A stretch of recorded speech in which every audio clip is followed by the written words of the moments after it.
Hey y'all, what's up? My name is Mizzle. You watch my channel Mizzle 14, and I'm here doing a special preview episode that Carlos King and Egypt Sherrod did for the Belle Collective, a new show that's on OWN. It's coming on OWN on Friday, January 15th at 10 o'clock. So set your DVRs. Trying to find the episode. If you don't have cable, try and get your Fire Sticks. Try and find someone else who got it. Trying to look on YouTube, because sometimes they usually put the first episode, full episode on YouTube, and then the rest of them they don't put it on it. But and I don't know, they might show the preview episode on YouTube. If it is, that I will put it on the comment section. If it's not, then I'm just telling you the details so y'all can look at it. But I looked at it. I was contemplating what I should review the show. And to tell you the truth, yes, I'll go review Belle Collective. It seems very interesting, and I was like, this preview episode is not like other. It's usually when they show a preview, they show the first episode. But no, they just show Carlos King and Egypt Sherrod was talking about each of the ladies that go be on the show and some of their background story of each of the ladies. And that made me interesting because I like how they did it. And he spilled a little bit of tea of some of the things, but he wanted us to watch the show itself to get more, because it's not just about the drama, because it's not all about the drama, it's about their individual stories that people can relate to. And I do agree, each one of these ladies' stories are very distinctive and different that we could relate to some way, kind of shape or form. Not just mainly for the woman, yes, OWN is mainly geared towards the woman, so a lot of women could really see themselves as each one of these ladies, and also understanding for men as well, to look at them and see struggles. And so, like, sometimes men don't really look at or value the woman's struggle everyday life and see the overall picture. They just only tunnel vision their own individual selfish needs. And sometimes looking at a show like this could show them that it's a lot of struggles going on. And so I was very invested. I watched the show, and I decided to record this now before I go to work and everything. But I will review Belle Collective, and hopefully that I can gain enough audience. So that's why I want to share this out there and get my feedback and stuff like that, and tell individual stories. Try not to make this long, okay? It's in Jackson, Mississippi. Right? Carlos King is the executive producer of the show, just like he was in Love and Marriage Huntsville. I watched that show and I reviewed that show as well. And it's all Southern Belles, businesswomen, or multi-millionaire businesswomen who make their own kind of money and don't rely on their husband for money. Not that is wrong with that, but it shows a different dynamic, because sometimes we see a lot of shows that a lot of females are dependent on the man, but we do have women out there who are career oriented, who have families, who also run their own businesses, and they have multi-million-dollar money and who make their own money. So whether they get divorced or they're really married, they have their own set income. So it's like these women don't need a man to take care of them, and it's good that they have their own private businesses, but also come with their own share of struggles and everything, because sometimes, like, the business and family oriented, sometimes they clash, especially if you have a husband who's really old school and is not too private, who's not too keen on the woman being businesswoman. Okay, but I like how all these women are businesswomen, multimillionaires. So they doing it. They are doing it. Okay, there's 5 women. They're power players in Jackson, Mississippi. And sometimes Mississippi, the state, is like kind of racial. It's still in some way, shape, or form a racial state, but it's showing it.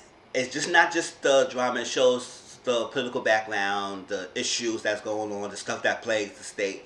It will plays in the show. Carla King has that knack of showing some of the historical contents in the show. So I'm looking forward to that. So let's meet the ladies. All right, the show came about. Latrice, she's one of the ladies in the show, and she had an idea with Carlos King and wanted to focus around the brunch aspect of women in brunch in Jackson, Mississippi. Carlos King liked the idea, but he mentioned that Latrice did not want to do the show. Carlos said, push pause, you doing the show. I said, how you going to He said, how you not going to do the show? And Egypt Sherrod said, she's a natural on television. How does she not want to do the show? And Carlos King said, correct. She's a natural and she's good. She go to the show. So Latrice, who pitched the idea with Carlos King, got the show going, and she's part of the cast, even though she didn't want to do it. Okay, I guess she wanted to be the background. Yeah, do it. So Not Latrice, Letitia. Letitia, the one who pitched the show, and Letitia is the one who didn't want to do the show. Not Latrice. Latrice is one of them players. All right. So we get Latrice. She runs a hair business care line, his hair business wig line, and she also starting a hair care line. And I'm gonna look at my notes because I'm looking at that. And she said it was so hard to man. She started selling some of her wigs on vending machines. So I said, vending machines, you better make that coins, girl. Vending machines. I want this bundles for $5. This bundles, yeah, no. All right. She's married to Cliff, and it's interesting is that Cliff, he's a towboater, and he's gone from the house for 28 days of the month, and then he comes for 2 weeks, and then he goes again. And I was like, I don't know. Can y'all deal with that? I don't know if I could deal with someone. Or maybe, I don't know, maybe I could. Because I do like my space. I do like my individual peacefulness and everything. But to have someone, if I'm married to, go away for that many days, especially if they had infidelity in it, no. Nope, never mind. I'm doing Letitia. So everybody, y'all saw Latrice. Never mind, Latrice.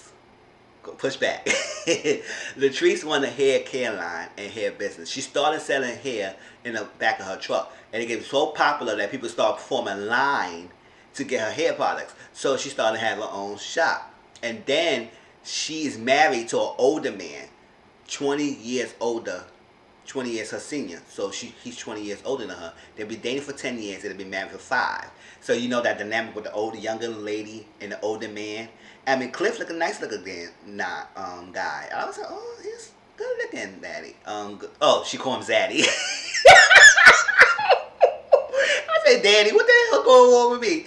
Okay, she called him Zaddy, and you know the dynamic, the young and the older and everything. She doing it. She businesswoman. It's like good. And I said, all right, and her husband is starting a hair care line together, and he will be vested and he will be part of it. And the dynamic of him being an older man, her being a younger woman, you know how some of the older men have that southern, probably their little mentality of how women should be and how things that they have their old school kind of ways, and how she is very progressive and a younger view.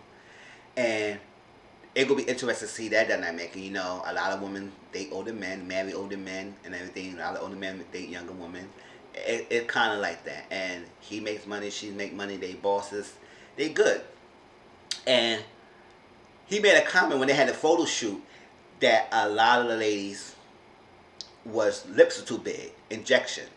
And when I saw some of the ladies that she picked for the photo shoot, first one she was like, oh, natural, I like that. The other one was most injected, and I said, yeah, the lips are a little too big.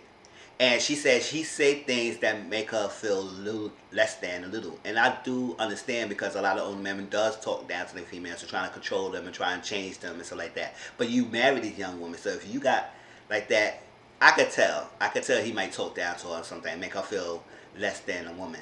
And we'll see how that goes.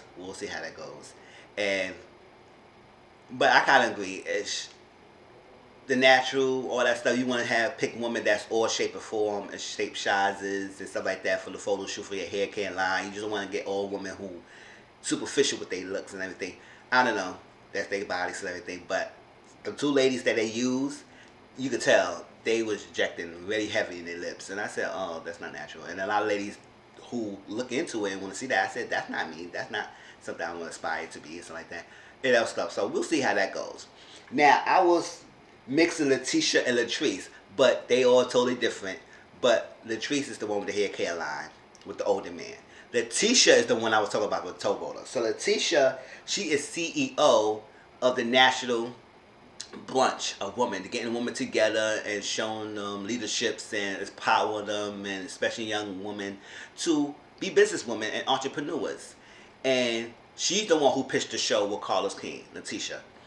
And she had this idea to do a fair, I think she said Fair Street or Fairy Street. I don't know. Y'all watch it and y'all can tell me what it is. If y'all watched it, tell what she really said. I think Fair Street basically is a black-owned strip, and that she want to get back and revitalize. that she gonna buy this strip, and she can't do it alone, so she gonna try to pitch the idea to some of the ladies at the brunch, because they all businesswomen like that, and ladies who come together and empower each other, to see if they could get a lot of ladies to come together and buy the strip and revitalize, so it could be a strip of black-owned businesses so people support. Because we used to have that. They used to have that, and then now it's deserted. It's gone. It's like nothing. Tear down. So she want to get that back. And I said that's a great idea. Because sometimes we do have need in the area, well, just black-owned businesses, and we can support and everything, and get income in their community. So I do agree with that. This the one who married to Glenn, who's a towboater, who been away for 28 days. I was mixing the stories up. Been 28 days and come back for 14 days. And for 2 weeks, and then he gone again. And I was like, it's crazy. He had been infidelity. He had been cheating. And she also been entertaining other people because he's been going on for a while. So they both had their faults in the relationship. But it is crazy to me that he could be gone for so long days like that. I don't know. Can y'all deal with that? Because I don't know if I can. I don't know. Maybe I can a little bit because I like my space and that individual. It won't faze me too much. But at the same time, if I'm married to someone, I want to spend time with them much. 28 days away from the household, and I feel like I'm a single person in the freaking marriage. It's crazy. And I don't know, he making his money, but that also plagues and make room for him to cheat. And she told us that he has. It was infidelity in a relationship. And he came home, right? And, it also was a thing about, she started as a housewife, I think. She was a housewife, and she transitioned to be just a housewife to a businesswoman. So now she did this last year of brunch. She making money. She has a thing. So she transitioning and making that big step and not just focus on just being a housewife.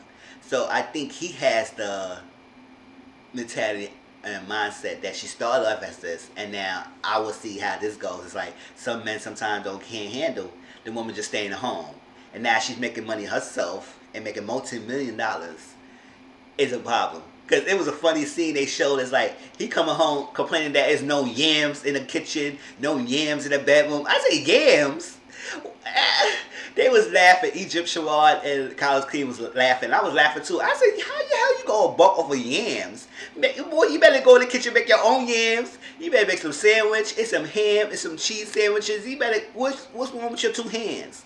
Boy, I'm trying to work and try and get my business and do more of a businesswoman and everything, and you know this, and you gonna try and come with me for some yams. Boy, bye. Yams? Get out of here, Glenn. And I said, he really go buck off the yams. I said, that's kind of unusual. I mean, she say breakfast, eggs, bacon, but this boy say yams. Okay, whatever. Alright, so next we get Dr. Antoinette. Yes, we'll call her Dr. Antoinette because she's really a doctor. She's a dentist. She studied dentistry. Oh my God. Dentistry, yes. And she's a young, beautiful woman. And she is decided to build her own private practice because she does work as a dentist now. She's going to build her own private practice. She has a lot of money for making it and doing that. So, people like their teeth and everything. That's a good money. And she also had the idea to pay for the test of people who want to study dentists, who want to become a dentist and pay for the test to 3 of the HBCU colleges and HBCUs. And I said, that's nice to do that for them. Because sometimes they might not have the opportunity, and the black people who want to become doctors and dentists and everything, they might not have the access to pay for the school, or not for the school, for pay for the test and everything. And the fact that she willing to pay for the test for income inspire people who may want to get jobs, and she might also provide them jobs so they live in Jackson, Mississippi, because she wants to build a business to be black owned. And it's nice for her to do that. I do appreciate that. I mean, it's nice for her to do that as well. She's newly single. She has been divorced. When she got casted, she was technically still married. And then she got divorced in a time frame after, I guess, the show taping. And she was married for this guy for 7 years. And it was interesting is that because she was dating for 7 years and they married for 3 years. And she was dating a white guy, interracial, in Jackson, Mississippi, and racial, like I said, that racial component on it. It came to play, and so I guess she was secretly hiding. I don't think she was secretly hiding the relationship, but she was so upfront with it because it's a racial divide, and also will make them divorce is the risk of raising children because I don't think she had children now. But when the aspect of children came into play, it was a contention between the relationship because she had to come across of raising children and interracial relationships and racial biracial children and the aspect of teaching them the one side and the other side and pick and choose who they want and what's dominant and all that stuff. It's like who they identify as, and it's crazy that biracial people have to go through that because when you're black and white, some people say, oh, claim you're black, you white, and it's this. I was like, they biracial, so they might fit in. Can't fit in with the white guy because they know they black. They can't fit in all black because they feel like they all they mix with white and all that stuff, and they might talk proper, they might this that, and I was like, oh my god. So that was a part of contention in relationships, so they had to divorce. Is it possible rekindling? We don't know, but she is dating somebody named David, and we'll see how that goes. But I do want to see how that goes with the aspect of interracial relationship because I'm for it. I'm definitely for interracial relationships like that because you never know who you love, and you don't close your box and your mindset to just a single race. Open your option, open your mind, and everything. And maybe my mate could be someone who's outside my race, but we'll see. All right, let's move forward from that.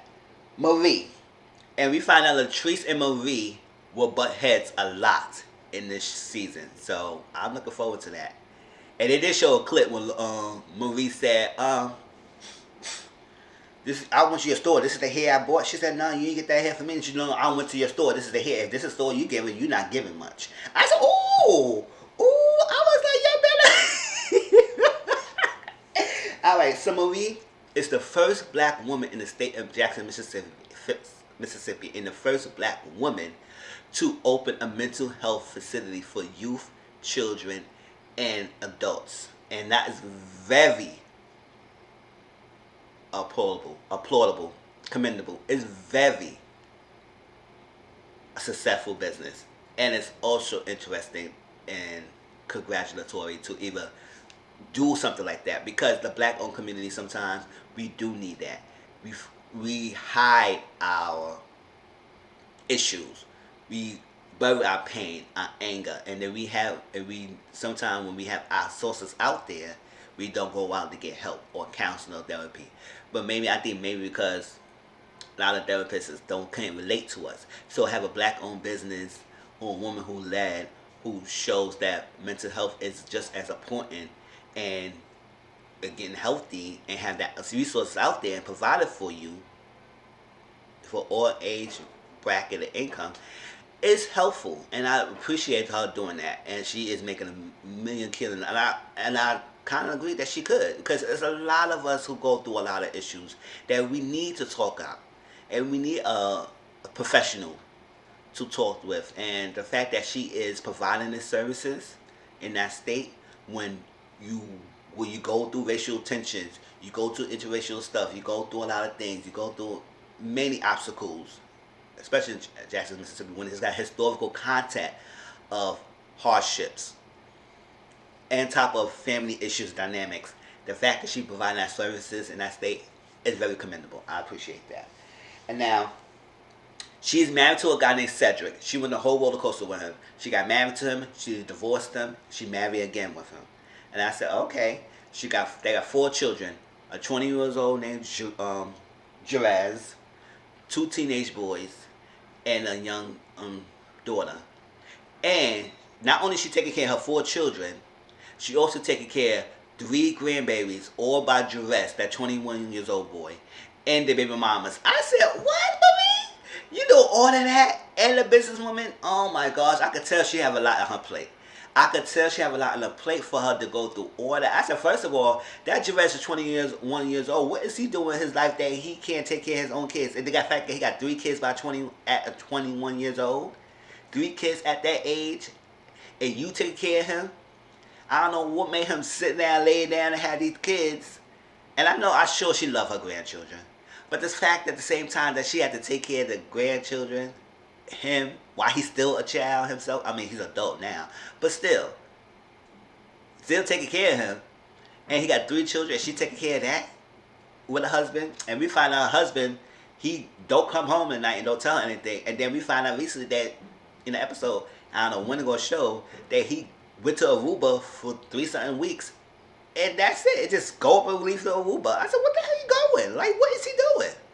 How you just gonna leave his wife and all his family behind and go to Aruba and just living your best life? And like, you not married. I was like, girl, Marie, you taking care of all that. You gotta, and it's like, she is very strong, heavy in her business, but her family in life, she's taking the crap. And it just shows that sometimes black women just take the brunt of it. And they just push through it and try to. And I said, but it's not right for her mental health. The fact that she is doing mental health and still have all these issues. And then it was an issue with her son who had an anger problem, who almost like went to the rage to even hit his mom and say he hates her. And I said, you hate your mom who take care of you, do everything for you, do anything you want, anything you need, she gives you, and you're gonna hate her into the fact that you trying to almost hit her, but you punching a wall. Going off, she said, get out my house, you can't like that. He said, apologize, all that stuff. She said, you got your anger and control. So Marie is going through a lot. Marie is going through a lot. And I think I'm going to be very gravitate to her because her story looks very interesting to able to go through all of that, how she balance and all of that.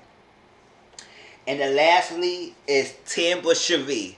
Tambra's the oldie, perky, and everything little lady, but it's a lot of relatable to a lot of ladies because she focused more on her career than her family. So now she's getting older, is now her timeline is ticking. It's like maybe she does not start a family. She's a radio personality host. So she does that. I think her vision is to do more or have her own station and stuff like that. I think I gotta go back to it, but that's the thing. But she's a radio personality. And she's an older woman and everything. And now her parents want her to give them some grandchildren and all that stuff. So now she's an older woman, and she got that bubbly personality. My name is Tambra Cherie, Tambra. And she said, oh yes, and I'm not an older woman, but in my person, and I'm focused on my career. And now she went through a lot of fiber surgery, and she also went out to freeze her eggs. So now she needs to get her fertilized because she don't got time. She really got time. And then she really had to get knocked up and get pregnant. So she was dating a guy named Damon, and they was together they was in a relationship for 16 years. She met him when she was a teenager, and 16 years, and I guess that was an ex-boyfriend, so they broke up. But now they're rekindling, and see how that goes. And she came to the idea to ask him for his sperm. Now, I know it's very courageous and also scary for her to even ask someone for sperm because he doesn't have kids. I know he wants children, and I know he's still probably like Tambra and everything, but to ask him at this stage and you're not in a relationship yet for sperm, it's tough. But you know, she's an older woman. She's not getting any younger.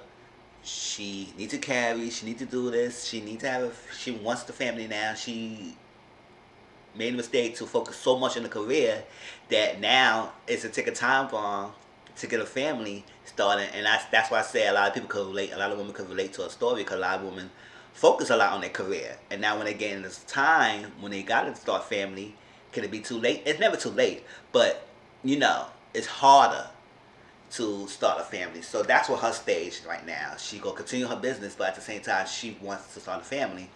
And to ask for a sperm, we'll see how that goes. But that was the 5 ladies, y'all. Yeah, I said I was not trying to make this long, but that was 25 minutes. But hey, I had to give you the all background details of every one of the ladies so you can form your opinions. And hopefully y'all join January 15th on 10 o'clock on OWN and watch Belle Collective. I seen that it's going to be a good gym. If he stays to the truth and not the reality TV curse that plagues the show, that it got too much drama and get too much, and it stayed to authenticity of their individual stories and being together, and some drama because it's reality TV. But if they don't make it too much, then it could be a good hit. So Stay tuned. Watch January 15th for Belle Collective. I will be watching it and will be reviewing. And I'm looking forward to their stories because they all individual stories are interesting. Okay, y'all? Talk to y'all later. Like, comment, subscribe to my channel, and also share my videos. Peace.